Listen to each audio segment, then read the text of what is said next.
2008 के Malegaon blast case में 17 साल बाद कोर्ट का फैसला आया है और सातों आरोपी जो हैं वो बरी कर दिए गए हैं। कई सवाल उठ रहे हैं, लेकिन कोर्ट ने यह फैसला सुनाया कि ये जो आरोप लगे हैं उसे साबित नहीं किया जा सका और यही वजह है कि सातों आरोपी बरी कर दिए गए हैं। कर्नल पुरोहित एक नाम ऐसा सामने आया, जब बरी किए गए सभी आरोपी, उसके बाद भी कुछ सवाल कर्नल पुरोहित के ऊपर उठ रहे हैं। उनकी पत्नी इस वक्त अपर्णा पुरोहित हमारे साथ जुड़ी हुई हैं। अपर्णा जी, टाइम्स नाउ भारत पर आपका बहुत बहुत स्वागत है। अपर्णा जी, जो आरोप लगे थे, 2008 का ये मामला है, आरोप साबित नहीं हो पाए, लेकिन अभी भी कुछ सवाल जहन में है लोगों के, कुछ सवाल अभी भी उठ रहे हैं और कोर्ट ने भी कुछ कहा है। पहले तो आप बताइए इस पूरे मामले पर आप क्या कहना चाहेंगी? 2008 से लेकर अभी तक, जब तक इंसाफ मिला तब तक का आप लोगों का सफर कैसा रहा? कैसे चीजें सामने आई, कैसे आप लोगों को इंसाफ पर भरोसा था कि इंसाफ मिलेगा? ये तो हम ये कॉन्फिडेंट थे कि ये सब आरोप गलत थे, तो ये तो प्रूव होना ही था, लेकिन थोड़ा समय लगा, सिर्फ उतना ही प्रॉब्लम हुआ। अदरवाइज पूरा हमको भरोसा था कि पहले से ही ये गलत चार्जेस लगे हैं और गलत है तो सच तो सामने आना ही था एक न एक दिन। तो इसीलिए इसी भरोसे पे और इसी फेथ पे हम अब तक आगे चले आए हैं। 17 साल का लंबा वक्त मैम, 17 साल तक आप लोगों ने क्या झेला? जब कोर्ट में ये मामला चल रहा था, आरोप लग रहे थे, कर्नल साहब के ऊपर भी आरोप थे और अभी भी कोर्ट ने कुछ बातें कही हैं, कुछ चीजें अभी भी हैं जिस पर सवाल उठ रहे हैं, हालांकि बरी कर दिए गए हैं, उस पर क्या कहेंगी मैम? एक्चुअली मैंने अब तक पूरा पढ़ा नहीं है, तो कोर्ट ने क्या कहा है एग्जैक्टली वो मुझे मालूम नहीं है, लेकिन जो भी गलत हुआ है उस पे शायद आई थिंक हमारे लॉयर्स ज्यादा ठीक बता पाएंगे, लेकिन शायद उस पे SIT बिठा जाए, ऐसे कुछ कोर्ट ने सजेस्ट किया है। तो जो भी रॉन्ग हुआ है उसके ऊपर कुछ ना कुछ कार्रवाई होनी चाहिए, वो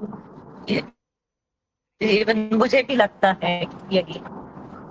अभी जैसे साध्वी प्रज्ञा मुखर होके कह रही हैं कि जांच के दौरान उन्हें काफी टॉर्चर किया गया, कुछ लोगों के नाम लेने के लिए दबाव बनाया गया। जानना चाहूंगी मैम, जांच जब चल रही थी, जब केस चल रहा था, इस दौरान आप लोगों ने भी क्या मानसिक प्रताड़ना झेली थी? एज अ फैमिली तो डेफिनेटली ये सब मतलब मेंटल टॉर्चर की तरह हुआ था। फिजिकल टॉर्चर डेफिनेटली उनको भी हुई थी, जिसके ऊपर हमने ह्यूमन राइट्स कंप्लेन भी किए थे, लेकिन परस्यू नहीं किया क्योंकि मैं क्या परस्यू कर सकता।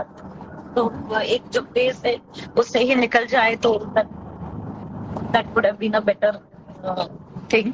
तो वो ह्यूमन राइट्स वगैरह हमने कुछ परस्यू नहीं किए थे, लेकिन जी उनके इवन ये भी थे टॉर्चर किए गए, इसके ऊपर जो मेडिकल रिपोर्ट्स है वो है और वो हमने अटैच किए थे ह्यूमन राइट्स कंप्लेंट में, लेकिन अब तक तो कभी परस्यू नहीं किया।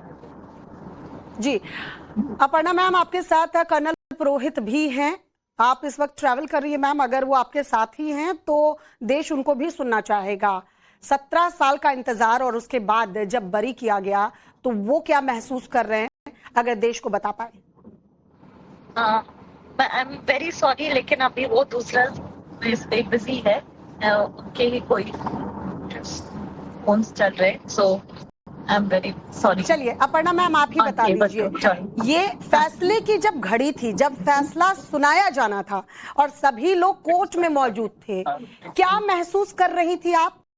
क्या लग रहा था? जो इतना लंबा केस चला, जो सबूत दिए गए कोर्ट में, जिस तरह की प्रताड़ना आप लोगों ने झेली, उस वक्त क्या लग रहा था कि जीत जाएंगे? भरोसा था जीतेंगे, डे वन से भरोसा है और डे वन से भरोसा था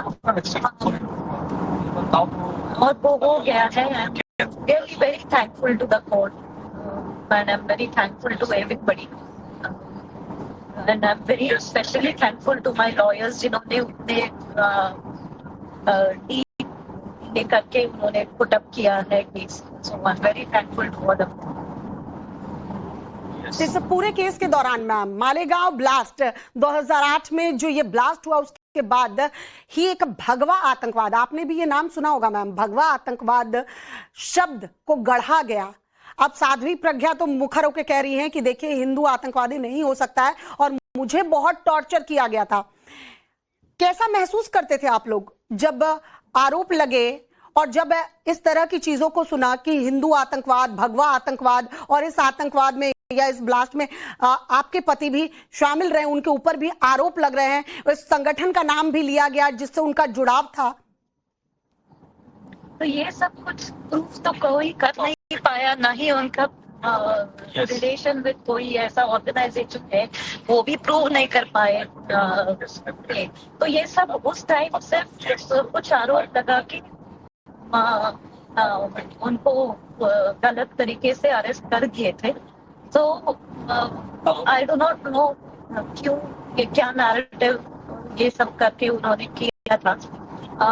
बट हमारे लिए as a family for us ये था कि an army officer, how can an army officer do such a thing. तो एक आर्मी ऑफिसर के ऊपर ऐसे आप गलत लगा रहे हो, तो ये पूरे मतलब इट इज सो रॉन्ग. तो ये आर्मी का एक फेस बचाने का जिम्मेदारी हम पे था. And I am glad we were able to stand up to the expectations of everyone. Aparna ji, 17 साल कोई छोटा मोटा वक्त नहीं होता है. 1 दशक से ज्यादा बीत गए, 2 दशक के लगभग आप लोगों ने सब कुछ झेला और फैसला आया तो जाहिर सी बात है एक खुशी थी जहन में कि सत्य की जीत हुई है.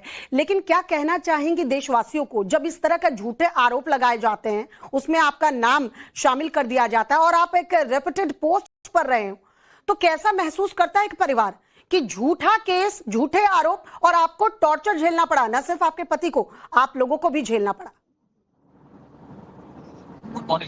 ये सब तो कैसी जैसे होते कुछ लोगों की वजह से हुआ है. सम हैंडफुल ऑफ पीपल. ये कुछ लोग कौन है मैम, अगर आप पॉइंट आउट कर पाए, कुछ लोग कौन है? कुछ लोग in the system, I don't know, because we are too small in the whole process. तो जो भी इन्होंने किए हैं, जो भी हुआ है, तो it was a big charge on us. And जैसे मैं बता रही हूँ वो फौज के ऊपर दाग लगना नहीं चाहिए, जिम्मेदारी थी हमने. और जी इससे काफी, अगर 2 मिनट के लिए अपर्णा मैम, अगर 2 मिनट के लिए कर्नल पुरोहित दर्शकों से अपनी बात रख पाए, अगर आप रिक्वेस्ट करें मैम. दूसरी बार मैं बोल रही हूँ, मुझे आवाज आ रही है कि कर्नल पुरोहित शायद अभी भी कहीं और बातचीत कर रहे हैं, लेकिन अगर 2 मिनट के लिए वो अपनी बात रख पाए कि इस फैसले के आने के बाद वो कैसा महसूस कर रहे हैं, सिर्फ 2 मिनट के लिए. ठीक है ma'am, he is still busy, so I can't really.